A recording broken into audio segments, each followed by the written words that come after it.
国中国に侵略された東トルキスタン国民の代表として日本政府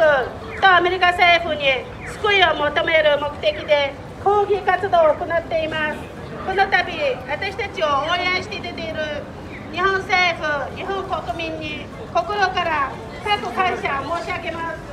侵略国中国が東トルキスタンに対して行ってきた非人道的な弾圧と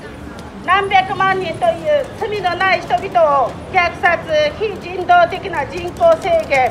強制収容、臓器売買、知識人は投獄、処刑され、歴史建築物は破壊され、人々の信仰を禁止され、適齢女性を強制的に中国人男性と結婚され、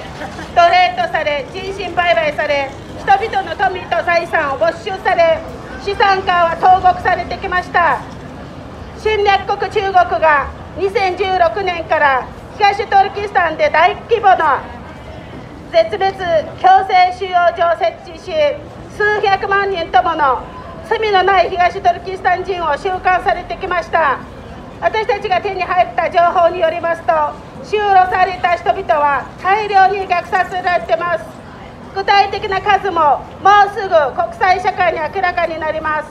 私たち在日東トルキスタン人はこの非人道的な非人道極まりの弾圧を強く反対します。日本はアジアの民主主義と自由、人権守ってきました。輝かしい歴史があります。東トルキスタンを侵略国中国が侵略された領土であることを認めてください。ここで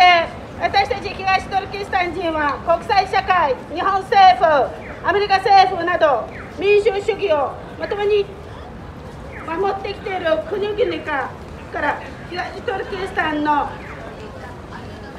民主的な人権を守っていただきたいんです。東トルキスタン問題は過去も国際問題であったように今も国際問題である。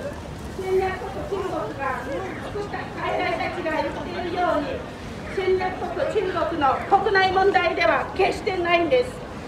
だからこそ歴史的な証拠を尊敬した上で日本政府、アメリカ政府など国際社会がみんな自分の責任を持って東トルキスタン問題を正しく解決していただきたいんです。在日東トルキスタン人民協会としてここで皆様にありがとうございますと言いたいんです。ありがとうございました。